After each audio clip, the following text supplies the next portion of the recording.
हैं इतिहास अध्याय 7 भारतीय गणतंत्र की स्थापना। हाँ, भारतीय मतलब भारत का बेटा, गण मतलब होता है जनता और तंत्र मतलब होता है शासन, अर्थात जनता की शासन। तो द्वितीय विश्व युद्ध के बाद कब चालू हुआ था? 1939 में शुरू हुआ था बेटा, 39 से शुरू होकर 40 तक चला था। तो सेकेंड वर्ल्ड वॉर, द्वितीय विश्व युद्ध के बाद इंग्लैंड यह जान चुका था, समझ चुका था कि अब भारत में उनका क्या नहीं चलेगा, राज नहीं चलने वाला। इंग्लैंड जान गया था कि भारत को हम आजाद करेंगे, अब हमारा यह दाल गलने वाला नहीं है। इसीलिए वहां के तत्कालीन अर्थ होता है बेटा उस समय, तत्कालीन का अर्थ क्या होता है? उस समय। हाँ, उसको कहते हैं तत्कालीन। उस समय के प्रधानमंत्री, क्या नाम था उनका? एटली। क्या नाम था? एटली को 1946 में घोषणा करना पड़ा कि वे जल्दी ही क्या छोड़ना चाहते हैं? भारत छोड़ना चाहते हैं। ठीक, अब भारत छोड़ने का अर्थ है बेटा सिर्फ यहां से इटली ही नहीं जाएगा। हम किसके गुलाम थे? हमारे ऊपर सत्ता कौन कर रहे थे?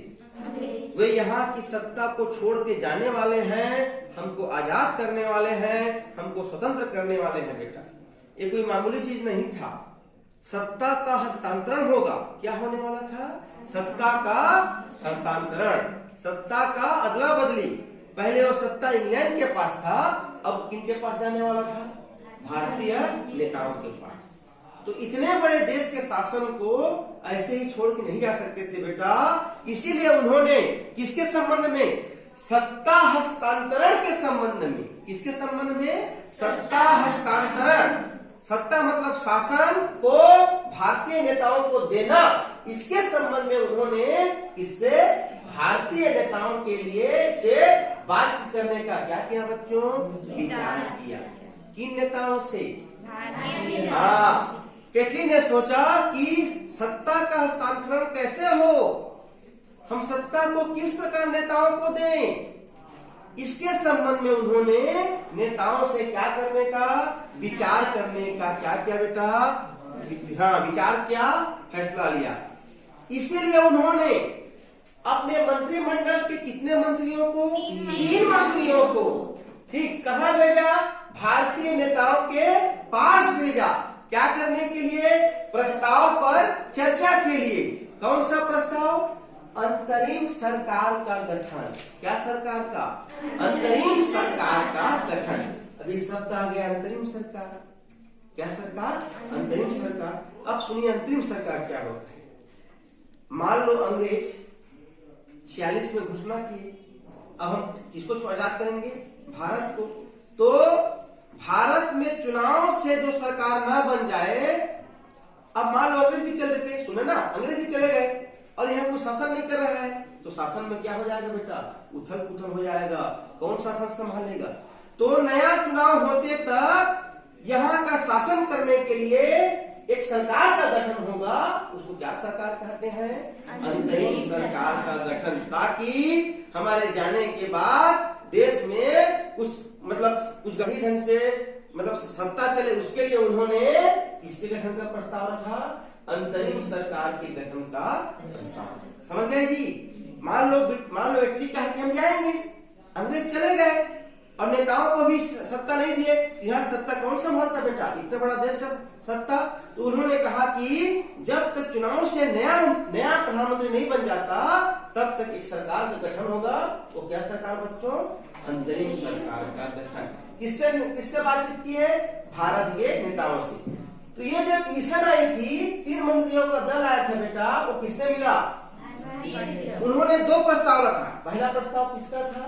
अंतरिम सरकार के गठन का। और दूसरा किसका था बेटा? संविधान गठन का।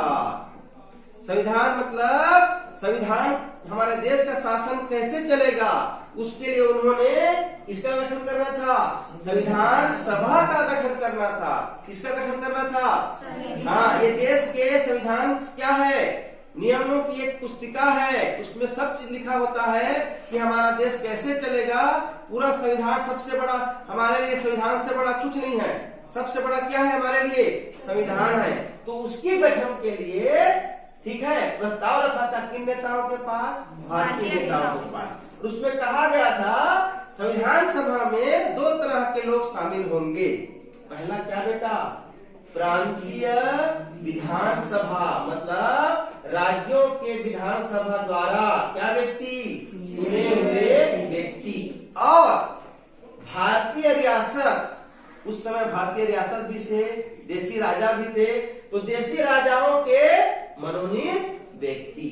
उन संविधान सभा में कौन कौन होते? प्रांतीय विधानसभा द्वारा चुने गए व्यक्ति। और कौन होते? भारतीय रियासतों के राजाओं द्वारा मनोनीत व्यक्ति। इनसे किसका निर्माण होना था? उसका क्या रखे? इनके पास कौन भेजा था? उस मिशन को क्या कहते हैं? Cabinet mission. तो कैबिनेट मिशन आया बेटा और भारतीय नेताओं से क्या किया बच्चों? बातचीत किया। ठीक है, ने भारतीय नेताओं से 2 प्रस्ताव रखी थी। क्या क्या? एक अंतरिम सरकार के गठन का और दूसरा संविधान सभा के गठन का। तो बेटा अब एक वायसराय थे, कौन? Lord Wavell. एक वायसराय लॉर्ड वेवेल थे। इनके आमंत्रण पर, इनके न्योता पर केंद्र में एक अंतरिम सरकार का गठन हुआ। कहाँ पर? केंद्र में एक अंतरिम सरकार का गठन हुआ। किसके नेतृत्व में? पंडित जवाहरलाल नेहरू के नेतृत्व में। ठीक, क्या सरकार का? अंतरिम सरकार। अंतरिम सरकार क्या होता है? जब तक कोई सरकार चुनाव व्यवस्था से ना आ जाए तब तक देश को चलाने के लिए एक सरकार की आवश्यकता होती है। उसे क्या सरकार कहते हैं? किसके नेतृत्व में? Lord Wavell. किसके नेतृत्व? लॉर्ड वेवेल के न्योता पर किसके नेतृत्व में? जवाहरलाल नेहरू जी की। अब अंतिम सरकार तो बन गया। इसके अलावा अब किसका गठन करना था? संविधान सभा का गठन करना था। तो संविधान सभा के गठन के लिए एक अध्यक्ष बनाए गए। किनकी अध्यक्षता में? डॉक्टर राजेंद्र प्रसाद। संविधान सभा के गठन के लिए एक संविधान सभा का गठन हुआ। किनकी अध्यक्षता में? डॉक्टर राजेंद्र प्रसाद की अध्यक्षता में एक संविधान सभा का गठन हुआ। बेटा ये अपना कार्य कब शुरू कर दिया? दिसंबर 1946 में। संविधान बनाना, संविधान बनने के लिए कार्य कब चालू हो गया था? दिसंबर 1946 में। तो अब यहाँ प्रश्न आता है, संविधान सभा के अध्यक्ष कौन थे? संविधान बनना कब चालू हुआ? दिसंबर 1946। हाँ, लेकिन इस संविधान सभा में किसने भाग नहीं लिया बेटा? मुस्लिम लीग ने भाग नहीं लिया और राजाओं ने भाग नहीं लिया। अब आगे पढ़ते हैं। मुस्लिम लीग द्वारा किसकी मांग? पृथक पाकिस्तान की मांग। मुस्लिम लीग तो भाग नहीं लिया, लेकिन उसने एक मांग रख दिया। किसकी मांग? भारत से अलग एक देश, पाकिस्तान देश की। मुस्लिम लीग अलग पाकिस्तान की मांग पर अड़ी थी बेटा। उसका कहना था कि हमको क्या चाहिए? हमको पाकिस्तान एक अलग देश चाहिए। लेकिन कांग्रेस शुरू से ही भारत का विभाजन नहीं चाहती थी बेटा। कांग्रेस शुरू से ही भारत का विभाजन नहीं चाहती थी, किंतु वह, ठीक है, किंतु मुस्लिम लीग अपनी मांगों पर क्या देने लगी? चाहिए, ठीक है, वो जोर देने लगी। ठीक, वह पहले कौन? मुस्लिम लीग पहले अंतरिम सरकार में शामिल भी नहीं हुई थी, बाद में शामिल हुई। किस लिए? बाधा पहुंचाने के लिए। किस लिए? बाधा पहुंचाने के लिए। अब मुस्लिम लीग क्या बनाएगा? सीधी कार्रवाई दिवस। सीधी कार्रवाई। अब मुस्लिम लीग हर कीमत पर किसकी मांग करने लगी? पाकिस्तान की मांग करने लगी। इसलिए उन्होंने कब? 16 अगस्त 1946। कब बेटा? 16 अगस्त 1946 को सीधी कार्यवाही दिवस घोषित कर दिया। क्या घोषित कर दिया? सीधी कार्यवाही दिवस। हाँ, इससे बंगाल, बिहार, बंबई आदि स्थानों पे बेटा दंगे भड़क उठे। इन दंगों को रोकने के लिए अंग्रेजों ने कोई विशेष प्रयास नहीं किया बेटा, परंतु इस समय छत्तीसगढ़ में, जिस समय बंगाल, बिहार, बंबई में दंगा हो रहा था, हमारा छत्तीसगढ़ क्या था बेटा? किसी प्रकार का दंगा फसाद नहीं हुआ। यहाँ शांति स्थापित थी, जो किसका प्रतीक था? भाईचारा का प्रतीक था।